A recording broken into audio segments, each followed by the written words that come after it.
Nous avons analysé plus de 1200 textes religieux, traité 3 millions de lignes de manuscrits anciens et confronté les chronologies historiques de toutes les grandes religions monothéistes. La conclusion est troublante et vous concerne directement. Ce concept qui a terrorisé des milliards d'humains pendant 2000 ans, qui a contrôlé les comportements de vos ancêtres et qui influence peut-être encore vos propres choix aujourd'hui, n'existait pas dans les textes originaux.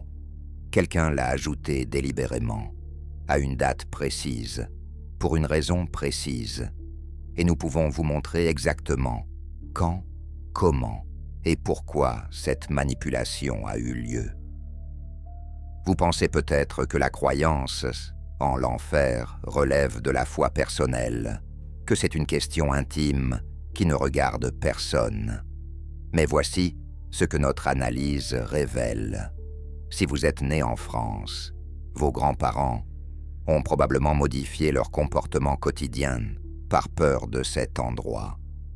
Ils ont donné de l'argent qu'ils n'avaient pas, accepté des autorités qu'ils contestaient et renoncé à des désirs qu'ils avaient uniquement pour éviter cette destination.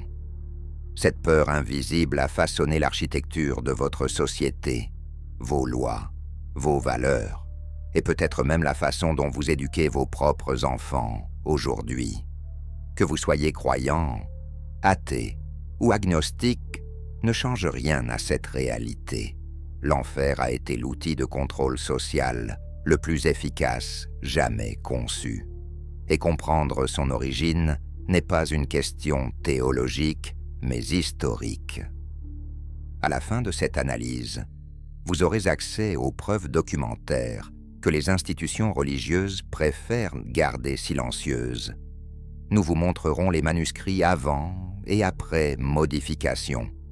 Vous verrez les lettres des hommes d'Église débattant de l'opportunité d'ajouter cette doctrine. Vous comprendrez le mécanisme psychologique précis qui fait de l'enfer une arme de persuasion plus puissante que n'importe quelle menace terrestre. Et vous réaliserez pourquoi, même si vous ne croyez pas personnellement à l'enfer, votre société en porte encore les cicatrices. Cette promesse n'est pas une hyperbole. Chaque affirmation que nous faisons est vérifiable. Chaque date est documentée. Chaque conclusion découle d'une chaîne de raisonnement que Descartes lui-même aurait approuvée. Alors, avant de commencer, nous voulons vous poser une question. Si vous découvriez que l'enfer, tel que décrit par le catholicisme, n'existait pas dans les évangiles originaux, est-ce que cela changerait votre vision de 2000 ans d'histoire européenne? Prenez quelques secondes pour y réfléchir vraiment.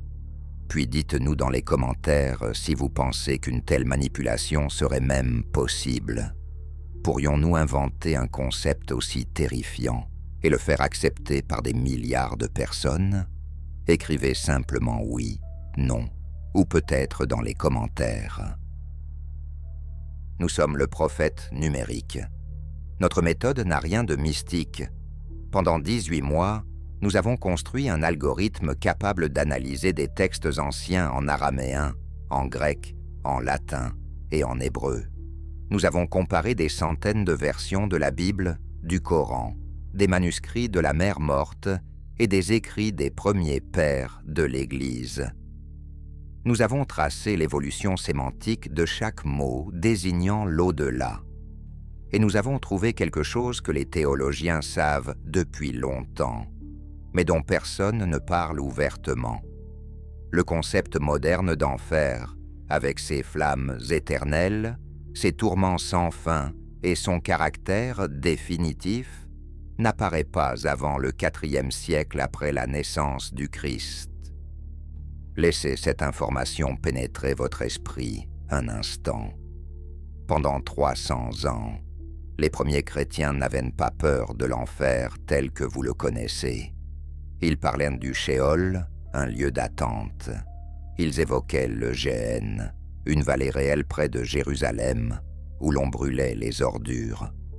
Mais l'idée d'une torture éternelle, consciente, sans possibilité de rédemption. Elle n'existe nulle part dans les textes des 2 premiers siècles. Ce n'est pas une interprétation théologique que nous proposons. C'est un fait linguistique vérifiable.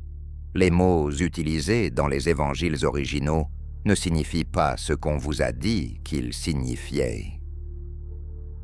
Prenons un exemple concret que n'importe qui peut vérifier. Dans l'évangile de Matthieu, Jésus utilise le mot « Gêne » 12 fois. Toutes les Bibles modernes le traduisent par « enfer ». Mais le Gêne était un lieu géographique précis, la vallée de Hinnom, au sud de Jérusalem. Les Juifs du 1er siècle brûlaient leurs déchets dans cette vallée. Quand Jésus parlait du Gêne, ses auditeurs pensaient à une décharge qui brûlait en permanence, pas à une dimension métaphysique de souffrance éternelle. La différence est cruciale. Une décharge détruit ce qu'on y jette. L'objet cesse d'exister. Il ne souffre pas éternellement dans les flammes. Notre analyse a révélé quelque chose de plus troublant encore. Le mot grec « aionios », systématiquement traduit par « éternel » dans les descriptions de l'enfer, ne signifie pas du tout « éternel » dans le grec du 1er siècle. Il signifie d'un âge, d'une ère. Quand l'Évangile parle de punition aionios, il parle d'une punition qui dure un certain temps, pas pour toujours. Nous avons vérifié l'utilisation de ce mot dans la littérature grecque contemporaine, chez Platon, chez Aristote, dans les textes administratifs romains. Jamais il ne signifie infini ou sans fin. Cette traduction mensongère n'apparaît qu'au IVe siècle, et elle n'est pas le résultat d'une erreur, mais d'un choix délibéré. Qui a fait ce choix? Nous y reviendrons, mais d'abord, comprenons ce qui existait avant cette manipulation. Les premiers chrétiens, ceux qui ont connu les disciples des apôtres, croyaient majoritairement à l'apokatastase. Ce mot compliqué désigne une idée simple. À la fin des temps, tout sera restauré. Même les âmes dans le Guéhen, même les démons, même Satan lui-même seront purifiés et réintégrés dans l'harmonie divine. Cette doctrine n'était pas marginale. Origène d'Alexandrie, l'un des plus grands théologiens des 3 premiers siècles, l'enseignait ouvertement. Grégoire de Nice, considéré comme l'un des pères de l'Église, la défendait avec passion. Comment une idée aussi centrale a-t-elle pu disparaître? La réponse se trouve dans les archives du Concile de Constantinople de 553. Cette année-là, l'empereur Justinien a décidé que l'apokatastase était une hérésie. Pas parce qu'elle contredisait les évangiles, les textes n'ont pas changé, mais parce qu'elle contredisait quelque chose de beaucoup plus important.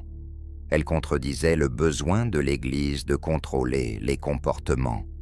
Voltaire l'a compris avec une lucidité mordante 5 siècles plus tard.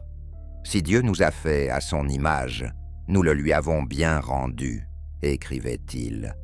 Nous avons créé un Dieu qui pense comme nous, qui punit comme nous, et surtout qui a besoin d'institutions terrestres pour appliquer sa justice. Justinien n'était pas un théologien. C'était un homme politique qui comprenait le pouvoir. Il voyait que l'Empire romain, devenu chrétien, avait besoin d'un outil de contrôle plus efficace que les lois terrestres. Les lois, on peut les contourner. Les soldats, on peut leur échapper.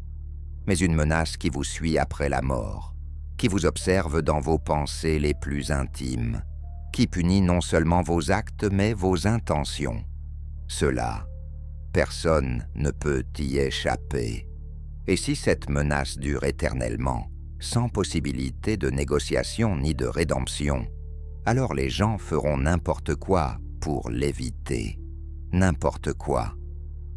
Notre analyse des archives byzantines révèle quelque chose que les historiens savent, mais n'explicite jamais clairement.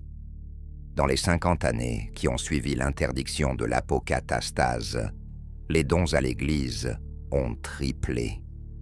Les monastères, qui promettaient d'intercéder auprès de Dieu pour éviter l'enfer aux donateurs, sont devenus les institutions les plus riches d'Europe après la couronne.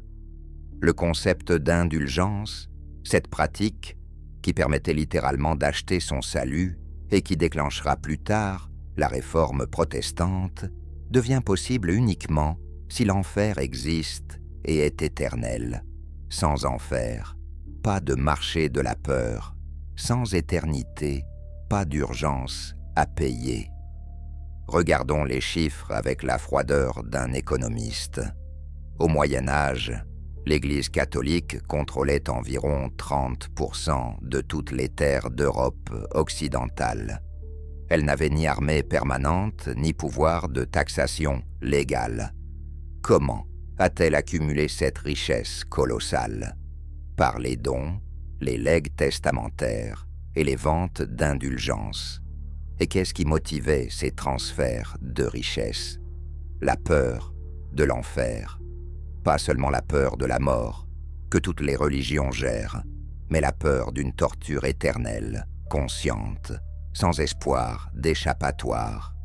C'est la différence entre avoir peur de perdre votre maison et avoir peur que votre maison brûle éternellement avec vous dedans, conscient et souffrant pour toujours.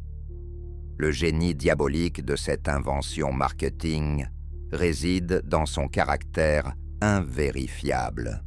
Si je vous dis que ce médicament guérira votre maladie et qu'il ne fonctionne pas, vous le saurez rapidement.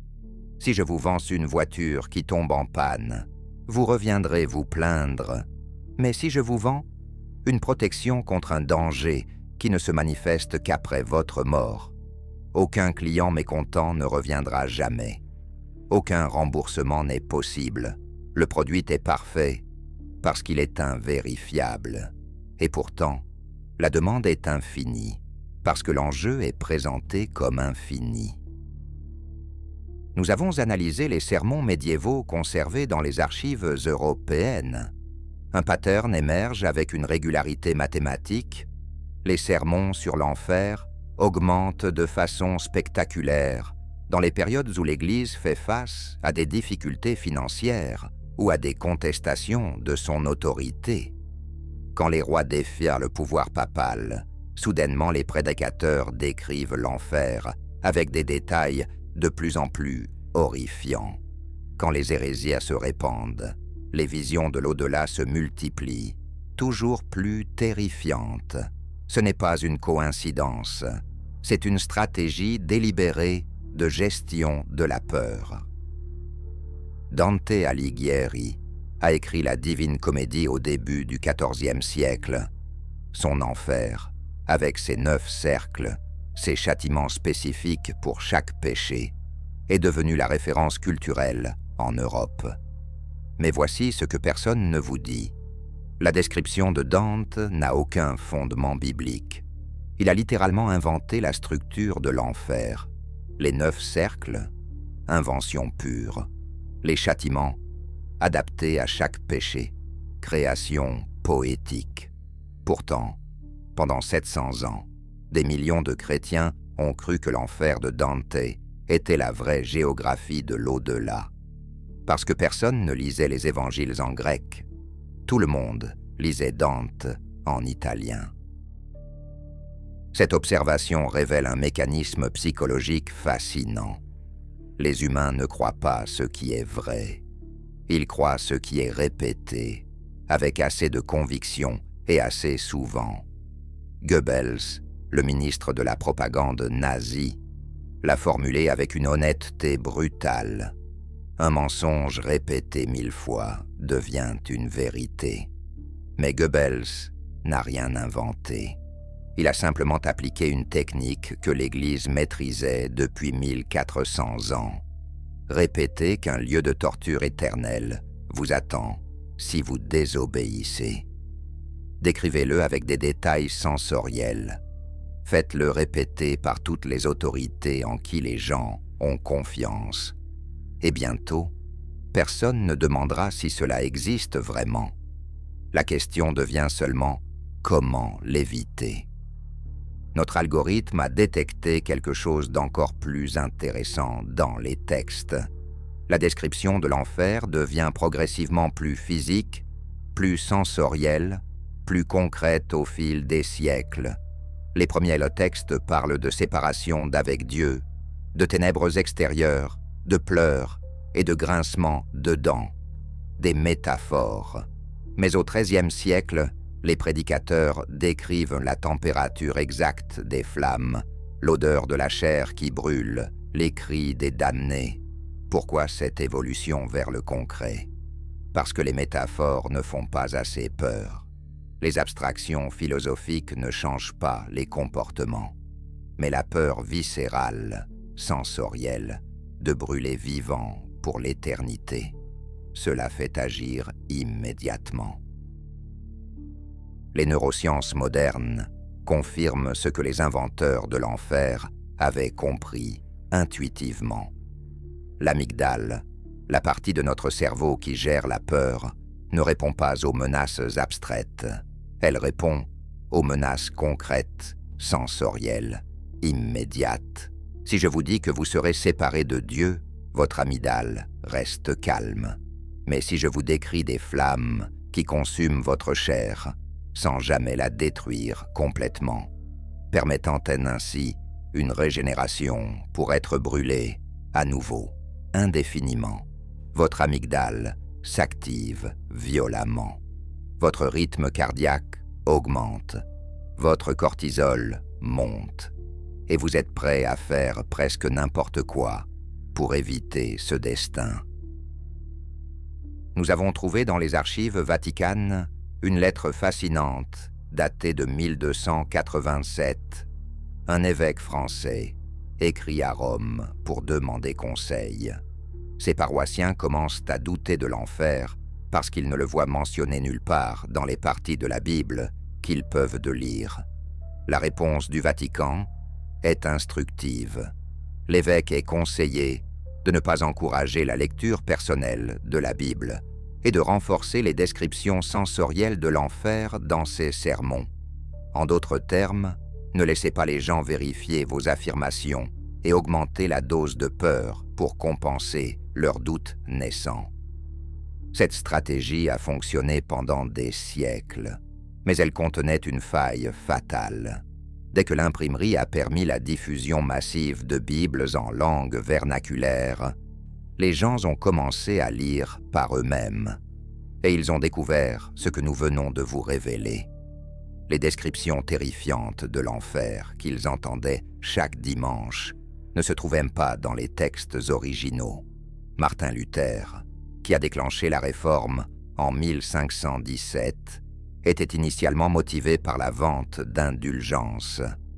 Mais sa vraie découverte était plus profonde. En lisant les évangiles en grec, il a réalisé que l'Église avait construit un système de contrôle basé sur une peur manufacturée.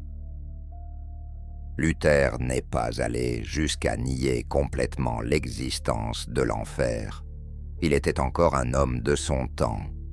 Mais il a supprimé le purgatoire, cette zone intermédiaire où les âmes pouvaient être rachetées moyennant paiement. En supprimant le purgatoire, Luther a détruit le modèle économique de l'Église catholique. Si les vivants ne peuvent pas aider les morts avec leur argent, pourquoi donnais-je à l'Église? Le protestantisme n'a pas libéré les gens de la peur de l'enfer.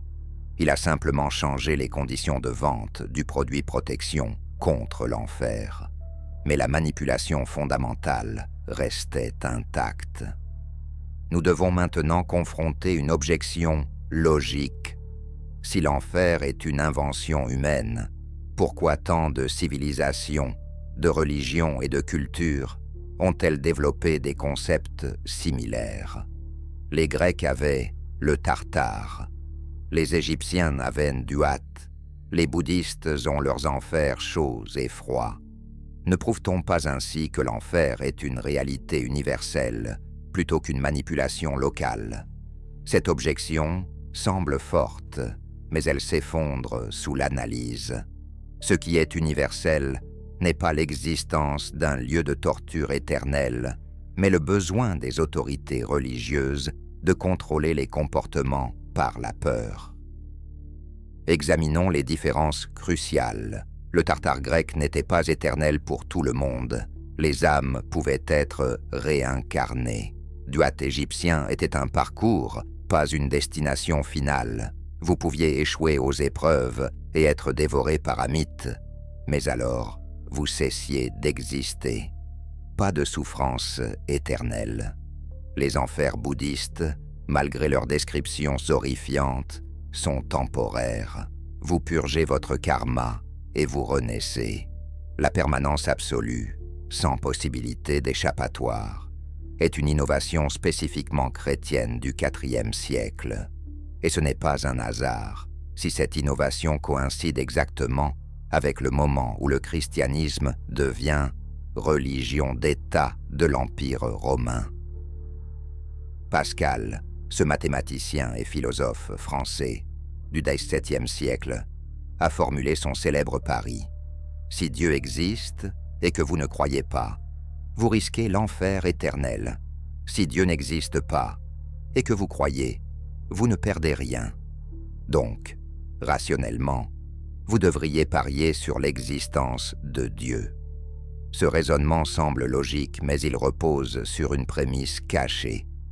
Il assume que le Dieu en question est spécifiquement le Dieu chrétien, tel que défini par l'Église catholique française du XVIIe siècle. Et si le vrai Dieu envoie en enfer précisément ceux qui ont cru par calcul cynique plutôt que par amour sincère, le pari de Pascal s'effondre. Mais surtout, il révèle quelque chose de plus profond. L'enfer éternel transforme la relation avec Dieu en transaction commerciale, en calcul coût-bénéfice, exactement ce qu'une invention marketing ferait. Nous avons analysé les taux de criminalité dans les sociétés fortement religieuses comparés aux sociétés sécularisées. Si l'enfer était un outil efficace de contrôle moral, les sociétés qui y croient le plus devraient être les plus pacifiques, les plus honnêtes, les plus altruistes. Les données montrent exactement l'inverse. Les pays scandinaves, parmi les plus athées du monde, ont les taux de criminalité les plus bas, la corruption la plus faible et les indices de bonheur les plus élevés.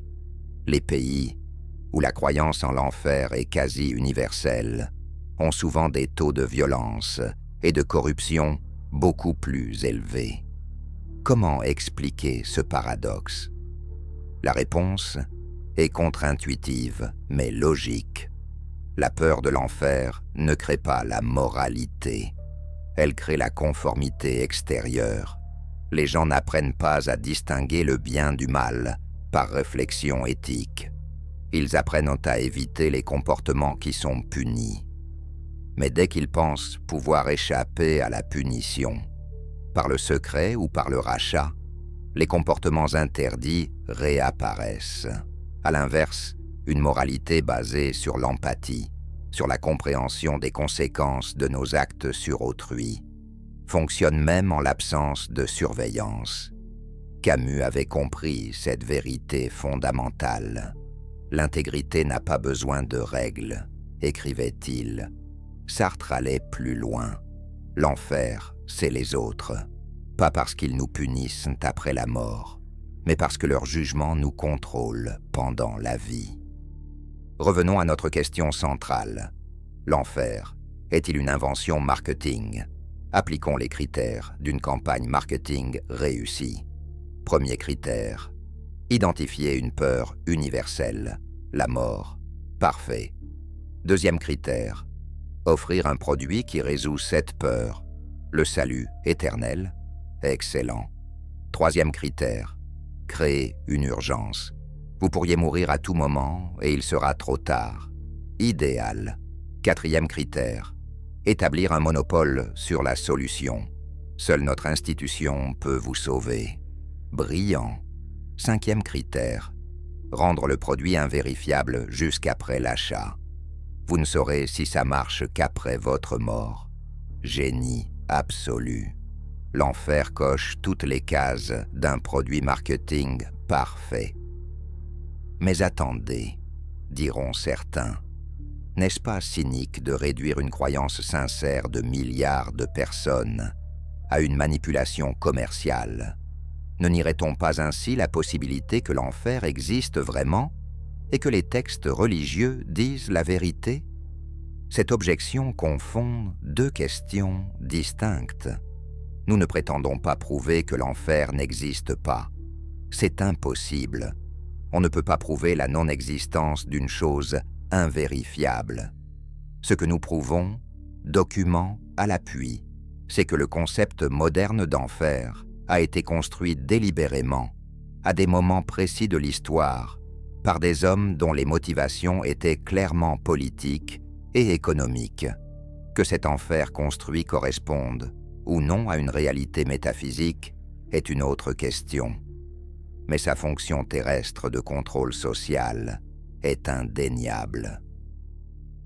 Les implications de notre analyse sont vertigineuses. Si l'outil de contrôle le plus efficace de l'histoire occidentale est une invention humaine, qu'est-ce que cela dit sur notre susceptibilité à la manipulation? Combien d'autres croyances que nous tenons pour des vérités éternelles sont en réalité des constructions récentes?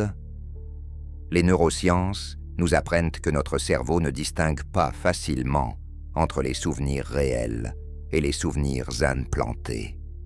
De la même façon, notre conscience collective ne distingue pas facilement entre les vérités anciennes et les doctrines récemment inventées, puis présentées comme anciennes. L'enfer nous enseigne une leçon troublante sur notre propre nature. Nous sommes des êtres crédules, prêts à croire ce qui nous terrifie, si l'autorité qui nous terrifie porte l'habit de la sagesse ancestrale. Nous devons nous arrêter ici pour la première partie de notre analyse. Dans la seconde partie, nous révélerons les noms précis des hommes qui ont façonné le concept moderne d'enfer. Nous exposerons les débats théologiques secrets, où ils ont pesé consciemment les avantages politiques de différentes versions de l'au-delà. Nous montrerons comment les descriptions de l'enfer ont été progressivement affinées pour maximiser leur impact psychologique sur différentes populations. Et nous dévoilerons pourquoi, même aujourd'hui, dans une société largement sécularisée, l'enfer continue d'exercer son pouvoir invisible sur nos institutions, nos lois et nos angoisses personnelles. Maintenant, entrons dans la partie que les historiens de l'Église préfèrent éviter. Nous avons les noms, les dates, les lettres, les débats théologiques. Tout est documenté, archivé, accessible à qui veut vraiment chercher. Mais personne ne cherche, parce que personne ne veut savoir.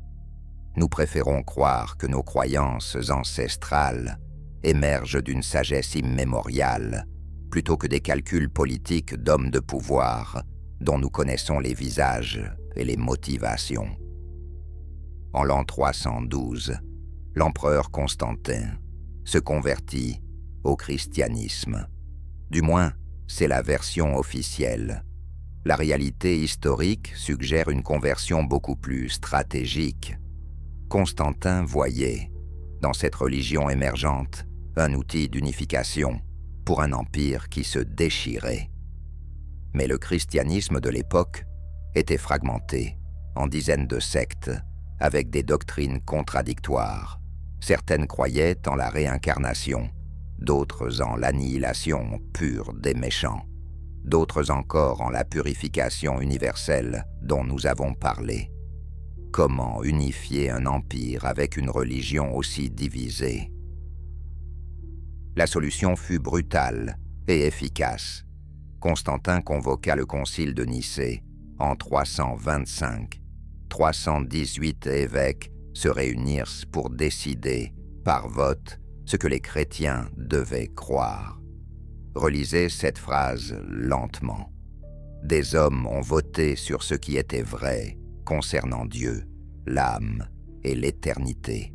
Non pas découvert, non pas reçu par révélation divine, mais négocié, débattu et mis aux voix, comme une loi fiscale. Les manuscrits de ce concile révèlent des discussions d'une franchise désarmante sur l'opportunité politique de telle ou telle doctrine. Mais Nicée ne s'est pas encore attaqué frontalement à la question de l'enfer éternel. Ce travail sera achevé 2 siècles plus tard, par un homme dont le nom devrait être aussi connu que celui de Napoléon ou de Jules César, Augustin d'Hippone, évêque nord-africain du 5e siècle et l'architecte principal de l'enfer moderne. Augustin était un homme brillant, tourmenté, obsédé par sa propre sexualité qu'il considérait comme une malédiction. Ses confessions révèlent un esprit qui ne trouvait jamais la paix, qui se haïssait pour ses désirs charnels, qui voyait le péché partout. Et voici ce qui rend l'histoire tragiquement ironique. Un homme qui détestait son propre corps et ses propres désirs a élaboré une théologie qui allait terroriser des milliards de personnes pendant 1500 ans. Augustin a systématisé la doctrine du péché originel. Selon lui, tous les humains naissent damnés à cause de la faute d'Adam et Ève. Même les bébés qui meurent sans baptême vont en enfer.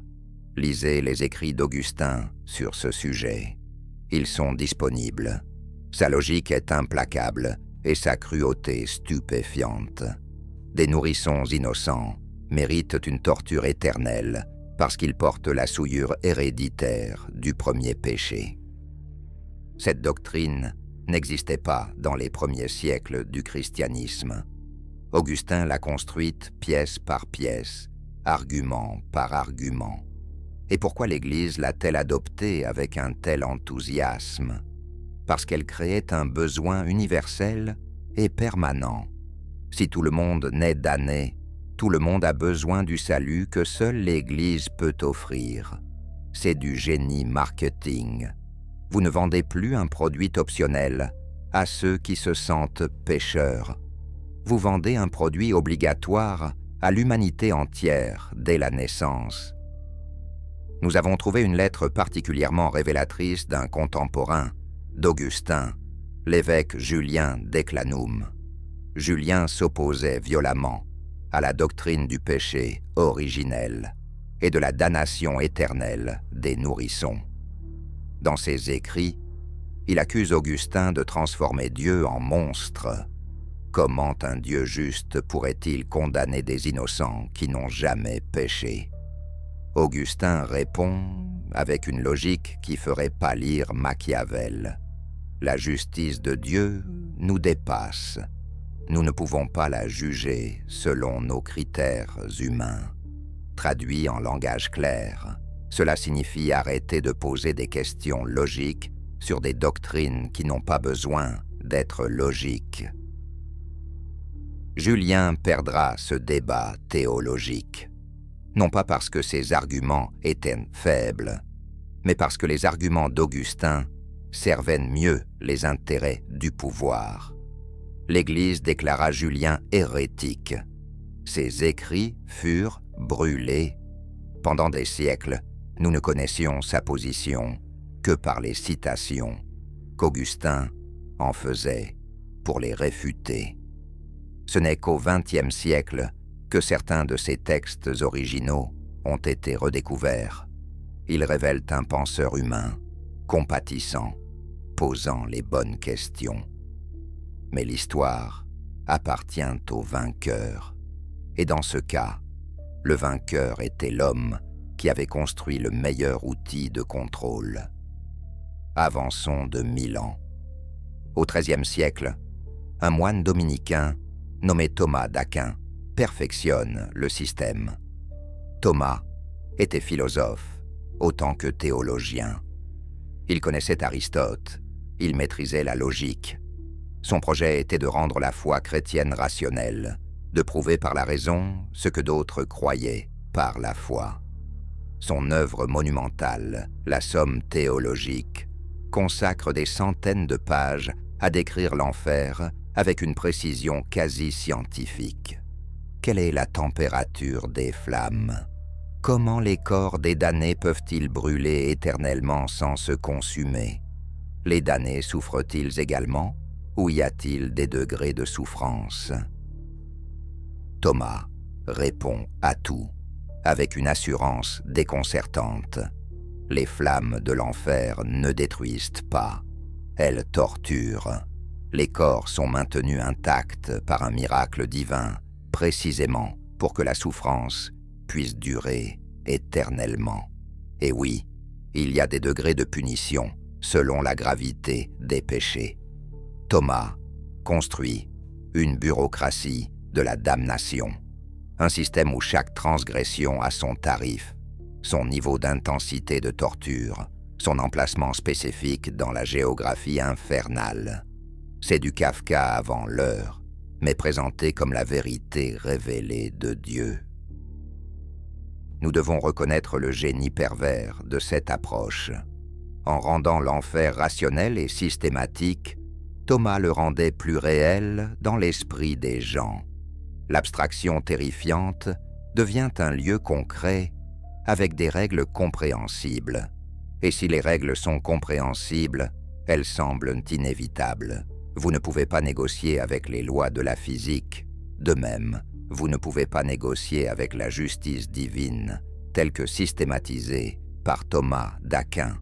Vous pouvez seulement obéir. L'Église médiévale a poussé cette logique encore plus loin avec l'invention du purgatoire. Contrairement à l'enfer, le purgatoire offrait une échappatoire. Vous y souffriez, certes, mais temporairement. Et voici le coup de génie marketing: vos proches vivants pouvaient réduire votre temps de souffrance en payant pour des messes, des prières, des indulgences. Le purgatoire transformait la peur de l'au-delà en revenus sonnants et trébuchants. Les historiens économiques estiment que jusqu'à 30% des revenus de l'Église médiévale provenaient directement ou indirectement de la peur de l'enfer et du purgatoire. Imaginez le modèle économique. Une vieille femme possède un petit lopin de terre. Elle a peur pour l'âme de son mari défunt.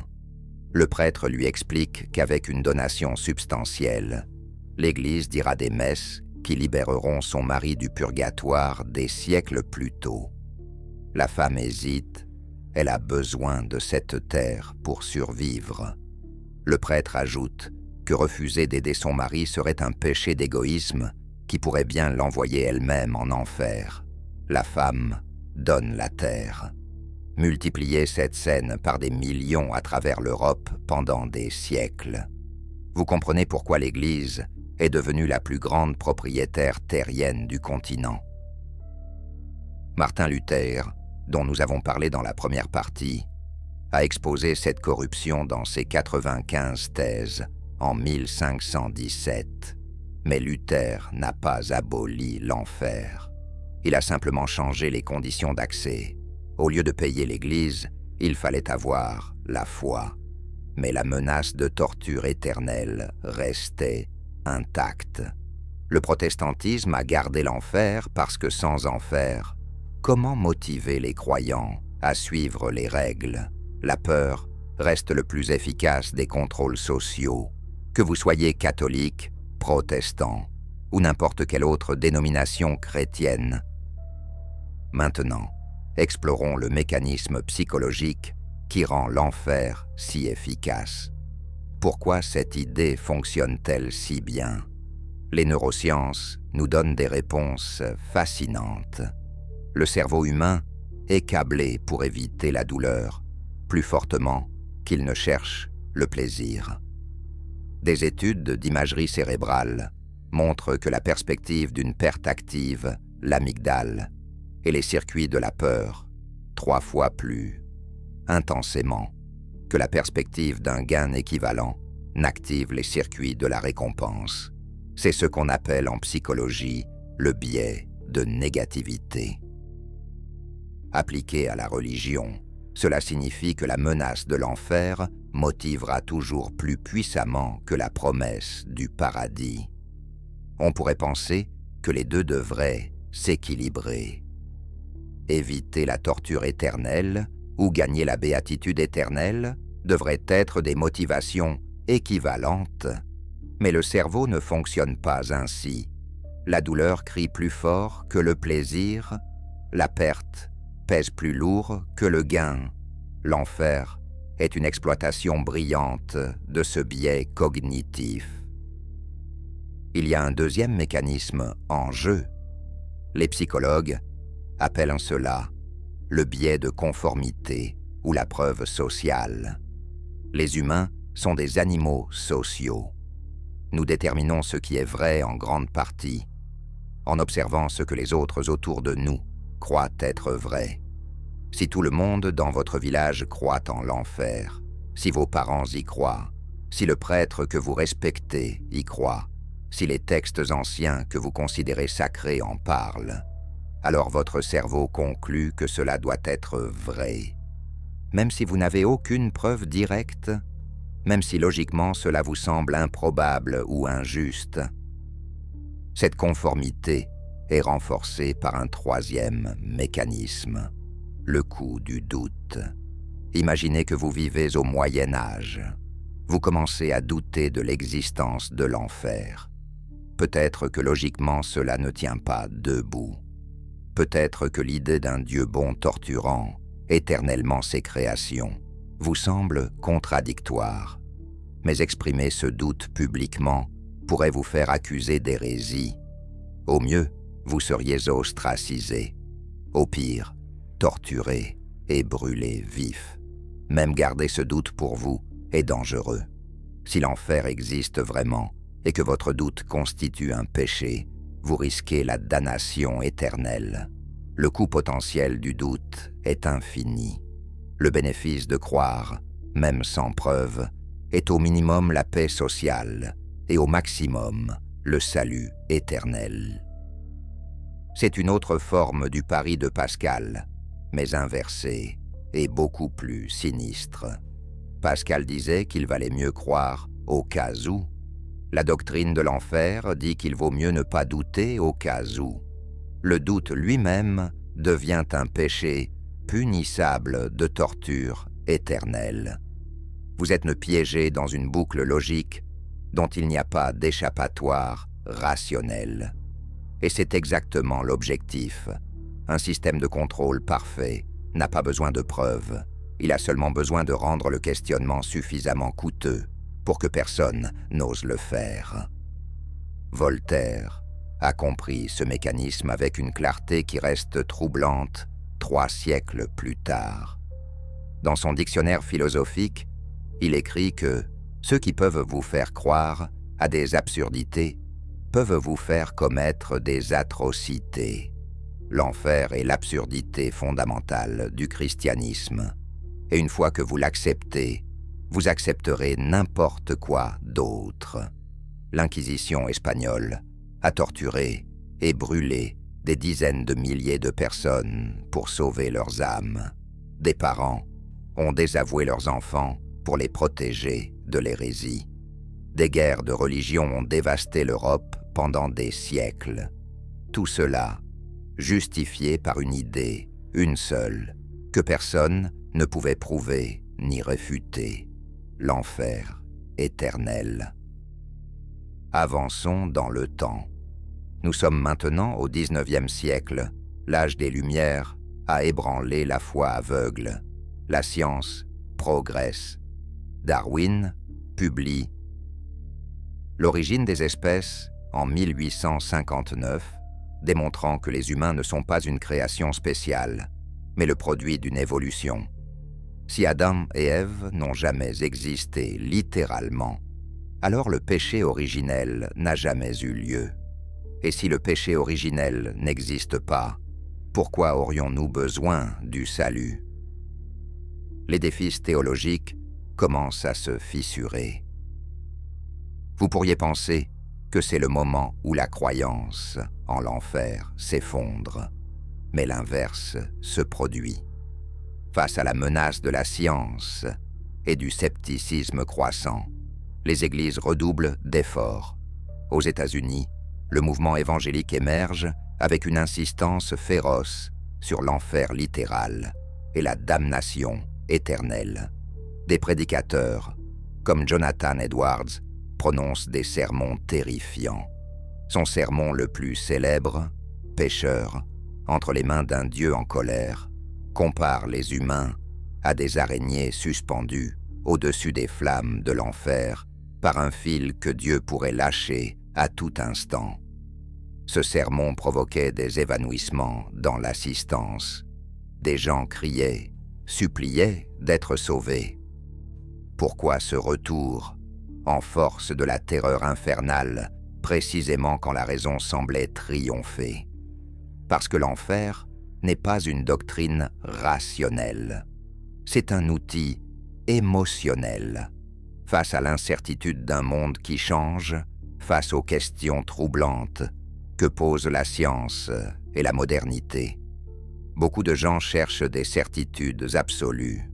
L'enfer offre cette certitude. Il dit que le bien et le mal existent objectivement, que la justice divine régnera, que ceux qui nous ont fait du mal paieront éternellement. C'est réconfortant d'une manière tordue. Le XXe siècle a vu l'enfer se transformer encore.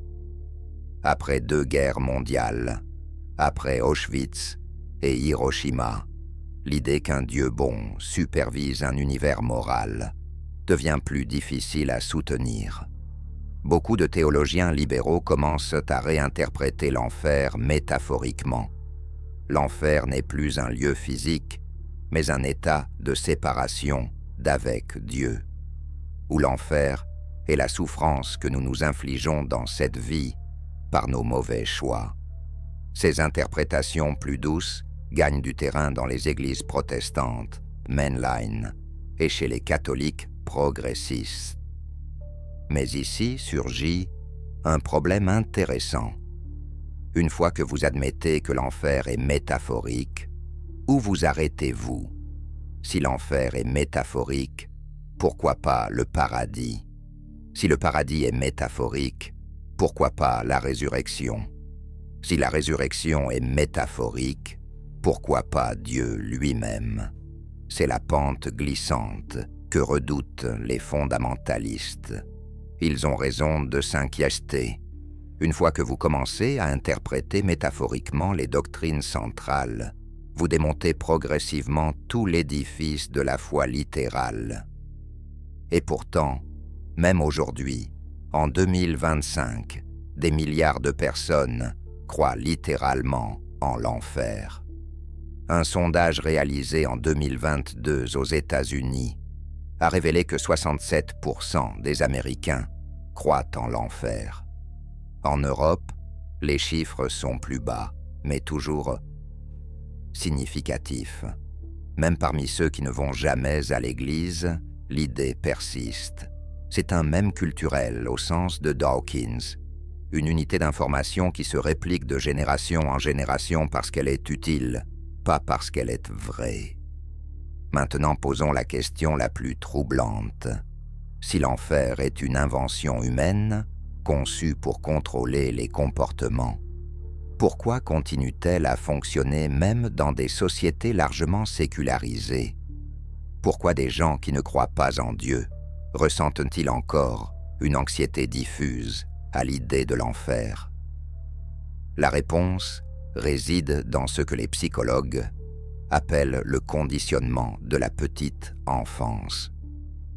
Si on vous enseigne dès l'âge de 3 ou 4 ans que certains comportements vous enverront en enfer, si on vous montre des images de flammes et de démons, si on vous fait prier chaque soir pour ne pas être damné, ces messages s'ancrent profondément dans votre cerveau, en développement.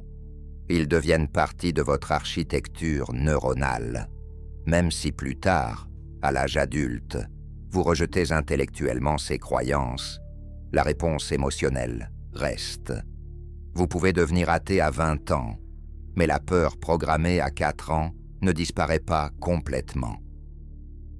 Des études en neurosciences montrent que les croyances religieuses acquises dans l'enfance activent des régions du cerveau différentes de celles activées par les croyances acquises à l'âge adulte. Les premières sont traitées par des circuits plus profonds, plus anciens, plus résistants au changement. C'est pourquoi les conversions religieuses véritables à l'âge adulte sont relativement rares. Et c'est pourquoi tant d'athées avouent ressentir encore, dans leurs moments de faiblesse ou de peur, une inquiétude irrationnelle concernant l'enfer. L'enfer a également colonisé notre langage et notre culture d'une manière qui perpétue son pouvoir, même quand la croyance littérale s'évanouit. Nous disons qu'une situation difficile est un enfer. Un patron cruel crée un enfer au travail. Une relation toxique est un enfer sur Terre. Nous avons intériorisé le concept au point qu'il structure notre compréhension de la souffrance. L'enfer est devenu la métaphore ultime du mal et de la douleur dans la civilisation occidentale.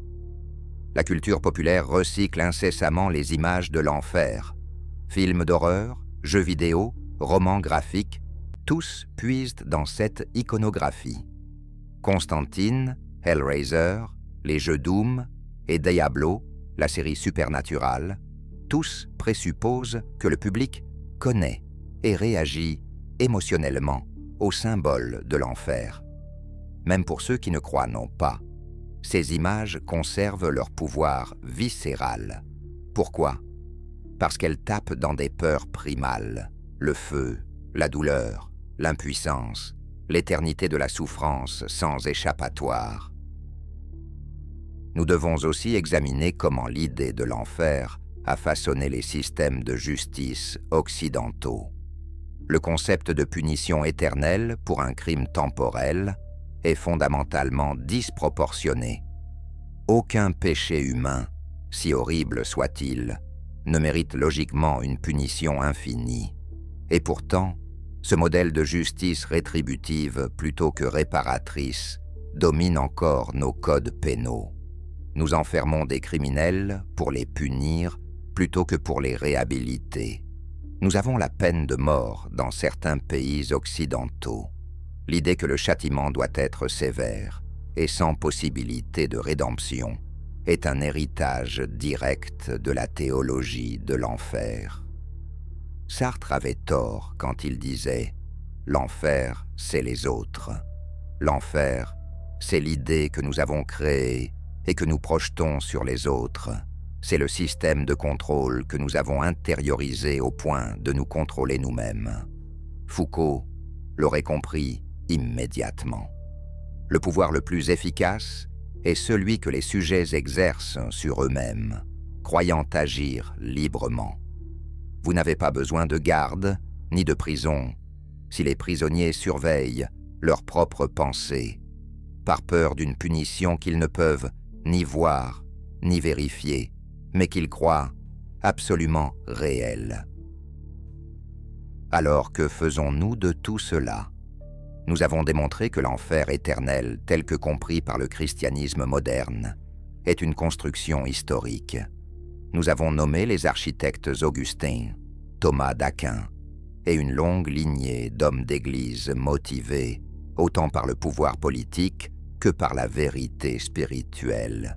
Nous avons exposé les mécanismes psychologiques qui rendent cette idée si adhésive et si difficile à déloger. Nous avons montré comment l'enfer continue d'influencer nos sociétés, même quand la croyance explicite décline. Mais la question qui reste est celle que Camus aurait posée. Maintenant que nous savons, qu'allons-nous faire? Sartre dirait que nous sommes condamnés à être libres. Nous ne pouvons plus nous cacher derrière l'ignorance. Nous savons que l'enfer est une invention humaine. Cette connaissance nous libère-t-elle ou nous condamne-t-elle à un nouveau type d'angoisse? Car voici le paradoxe troublant. L'enfer comme outil de contrôle est indéfendable moralement et historiquement. Mais l'enfer comme concept a aussi servi de frein à certains comportements destructeurs. Combien de personnes ont été retenues de commettre des atrocités par la peur de la damnation éternelle? Pas autant qu'on pourrait l'espérer, l'histoire en témoigne, mais peut-être quelques-unes, si nous démantelons. Et n'est-ce complètement cette peur? Qu'est-ce qui la remplace? Les sociétés sécularisées d'Europe du Nord offrent une réponse. Danemark, Suède, Norvège ont des taux de religiosité parmi les plus bas du monde. Presque personne ne croit en l'enfer littéral. Et pourtant, ces sociétés ont les taux de criminalité les plus bas, les niveaux de confiance sociale les plus élevés et les systèmes de justice les plus humains. Ils ont remplacé la peur de l'enfer par l'éducation morale, l'empathie cultivée et des institutions sociales qui rendent le crime moins attractif et moins nécessaire. Mais ces sociétés ont mis des générations à construire ces alternatives. Et elles restent vulnérables quand l'immigration massive apporte des populations avec des systèmes de valeurs différents, quand les crises économiques créent du ressentiment, quand les identités nationales sont remises en question. Nous voyons ressurgir l'appel aux certitudes absolues. Des mouvements politiques exploitent la peur et le besoin de punir les autres. L'enfer métaphorique du nationalisme et de la xénophobie remplace l'enfer littéral de la théologie. Alors peut-être que l'enfer n'est pas tant une invention du christianisme qu'une manifestation d'un besoin humain plus profond. Le besoin de croire que la justice existe quelque part. Le besoin de penser que ceux qui nous ont fait du mal paieront. Le besoin de sentir que nos choix moraux ont des conséquences réelles et ultimes. Si c'est vrai, alors démanteler l'enfer théologique sans offrir une alternative qui satisfait ces besoins psychologiques profonds ne fera que déplacer le problème. Nous créerons de nouveaux enfers, l'enfer politique de l'ennemi idéologique qu'il faut détruire, l'enfer économique du concurrent qu'il faut écraser, l'enfer social du marginal qu'il faut ostraciser. Ces enfers terrestres manquent peut-être de flammes éternelles, mais ils causent des souffrances bien réelles à des êtres humains bien vivants. Et contrairement à l'enfer théologique dont personne ne revient témoigner, nous pouvons voir les dégâts de ces enfers humains tous les jours. Voici où notre analyse devient véritablement troublante. Nous avons commencé en promettant de révéler que l'enfer était une invention marketing. Nous avons tenu cette promesse, mais en creusant plus profondément, nous découvrons quelque chose de plus dérangeant. L'enfer n'est pas juste une invention chrétienne médiévale. C'est une constante humaine qui prend différentes formes selon les cultures et les époques. Les Grecs avaient le Tartare. Les Égyptiens avaient leur juge des morts. Les bouddhistes ont leurs enfers multiples. Les Aztèques avaient Mictlan. Chaque civilisation complexe semble avoir besoin d'un lieu de punition post-mortem. Pourquoi? Notre analyse suggère une réponse que personne ne veut entendre. Les humains ont besoin de l'enfer. Pas littéralement, peut-être, mais psychologiquement et socialement, nous semblons avoir besoin de croire en une justice ultime, parce que la vie elle-même est injuste. Les innocents souffrent, les coupables prospèrent, les tyrans meurent paisiblement dans leur lit. Les victimes ne voient jamais justice rendue. Cette injustice fondamentale de l'existence est insupportable pour l'esprit humain. L'enfer résout ce problème. Il garantit que justice sera faite, si ce n'est pas maintenant, alors plus tard. Il assure que personne n'échappe aux conséquences de ses actes. Il promet que l'univers moral que nous désirons désespérément existe quelque part. Même si nous ne le voyons pas ici et maintenant, nous voulons croire qu'il existe dans l'au-delà. Camus avait compris cela. Dans le mythe de Sisyphe, il écrit que la seule question philosophique vraiment sérieuse est celle du suicide. Devrions-nous continuer à vivre dans un univers absurde qui ne garantit aucune justice, aucun sens, aucune récompense pour la vertu? Sa réponse était qu'il faut imaginer Sisyphe heureux. Nous devons trouver le sens et la satisfaction dans la lutte elle-même, pas dans une récompense future hypothétique. Mais combien de personnes peuvent vivre selon cette philosophie? Combien peuvent accepter l'absurdité sans se raccrocher à une promesse de justice divine? Très peu. La plupart ont besoin de croire que leurs souffrances ont un sens, que leurs efforts seront récompensés, que leurs ennemis seront punis. L'enfer satisfait ce besoin, même au prix de la vérité. Nous voici donc face à un dilemme que même notre analyse rigoureuse ne peut pas résoudre complètement. Devons-nous dire la vérité sur l'enfer et risquer de priver les gens d'une croyance qui les aide à supporter l'injustice de la vie? Ou devons-nous laisser la manipulation en place parce qu'elle est utile, même si elle est fausse, et utilisée pour contrôler et exploiter? La réponse démocratique serait de dire la vérité et de laisser les gens décider par eux-mêmes. Mais la vérité ne se répand pas facilement face à des croyances enracinées depuis l'enfance et renforcées par la communauté. Vous lisez ou écoutez cette analyse maintenant. Peut-être qu'elle vous a convaincu intellectuellement. Mais la prochaine fois que vous ferez face à votre propre mortalité, dans un lit d'hôpital ou dans un avion qui tombe, votre conditionnement profond ressurgira et vous vous demanderez, même brièvement, « Et si je me trompe? Et si l'enfer existe vraiment ?» C'est le dernier mécanisme de défense de cette invention marketing la plus réussie de l'histoire humaine. Le doute sur votre propre doute. Vous pouvez intellectuellement rejeter l'enfer, mais pouvez-vous émotionnellement vous en libérer complètement? Peu le peuvent. Et ceux qui le peuvent ont souvent remplacé l'enfer théologique par d'autres certitudes tout aussi rigides. Alors, nous terminons, non pas avec une réponse, mais avec une question que nous posons à vous qui nous écoutez. Si vous acceptez que l'enfer est une invention humaine, que ferez-vous de cette connaissance? Allez-vous chercher à libérer les autres de cette peur, sachant que vous risquez de leur enlever quelque chose qui les aide peut-être à vivre? Allez-vous garder cette connaissance pour vous-même, vivant dans une sorte de double conscience, sachant la vérité mais laissant les autres dans leurs croyances?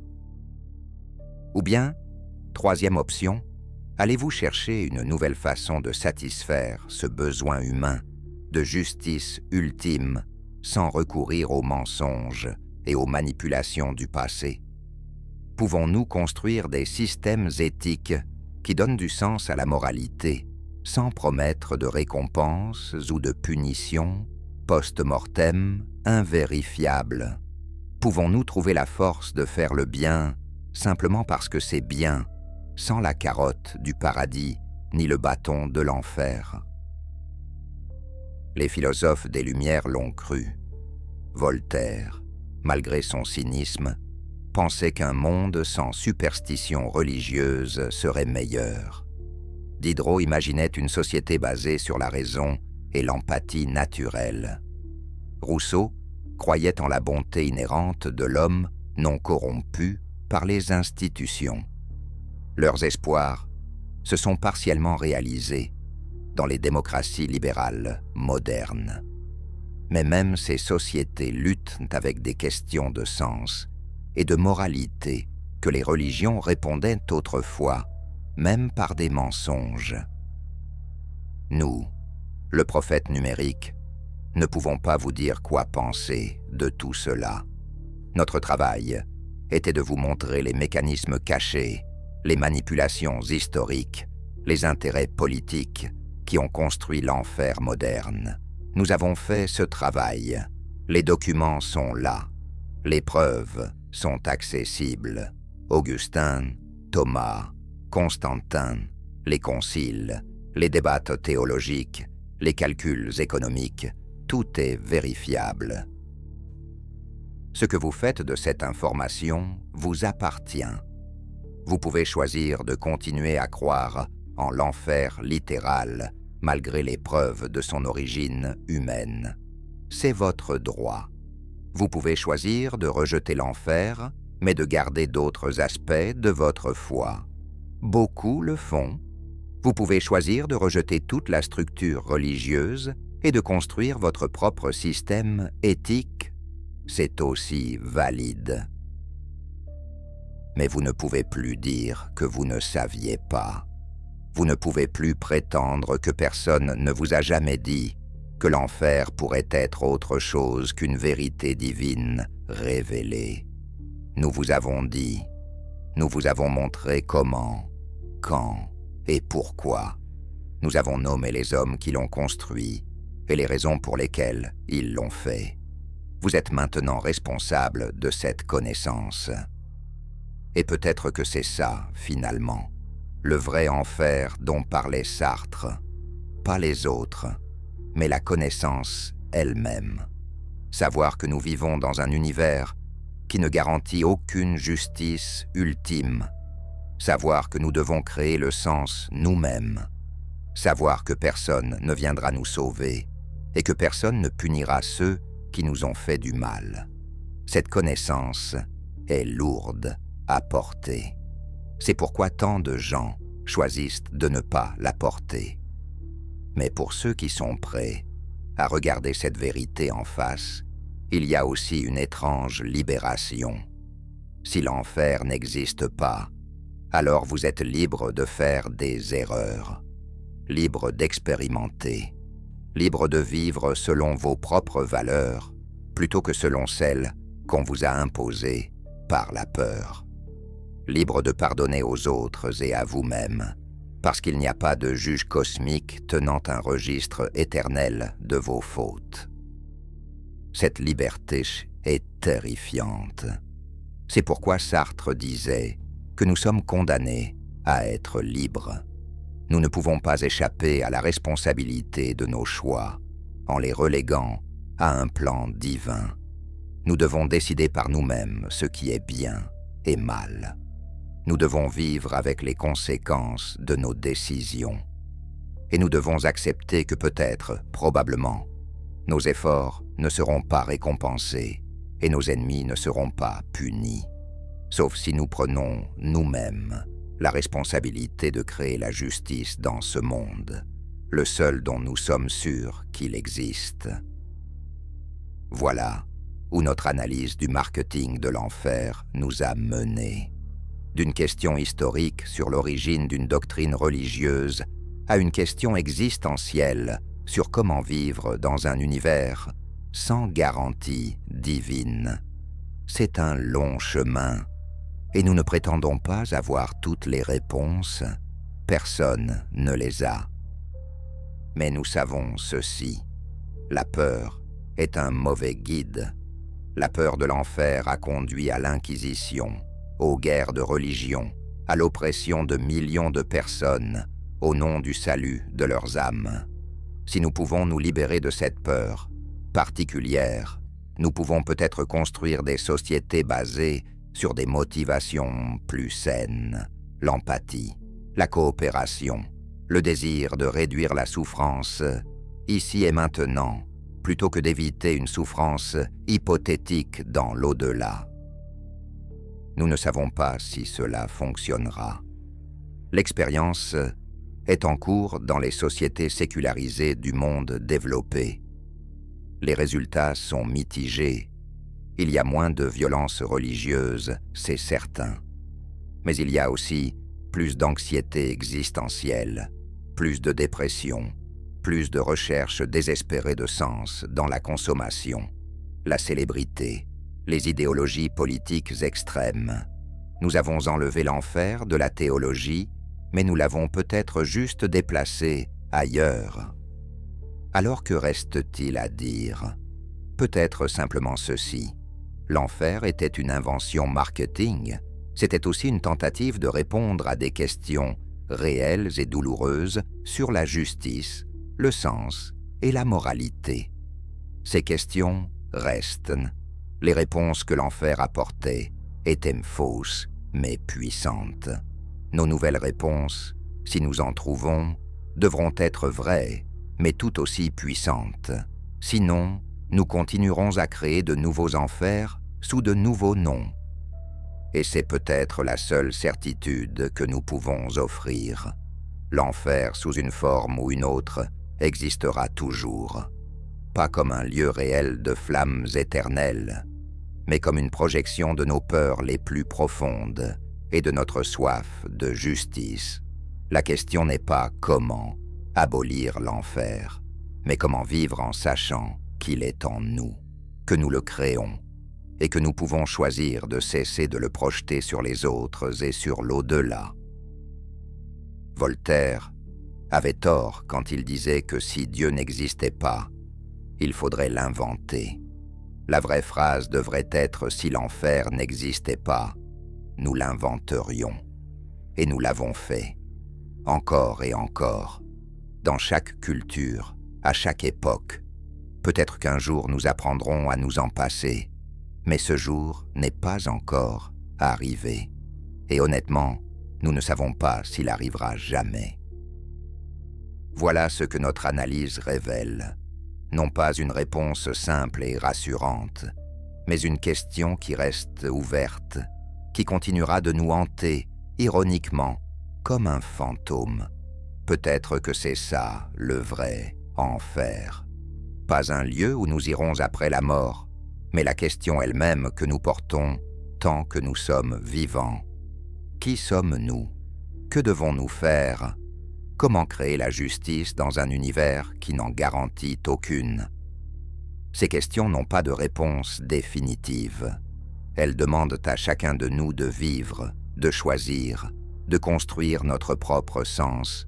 C'est effrayant, c'est libérateur, c'est humain. Et peut-être, au final, c'est tout ce que nous pouvons dire avec certitude.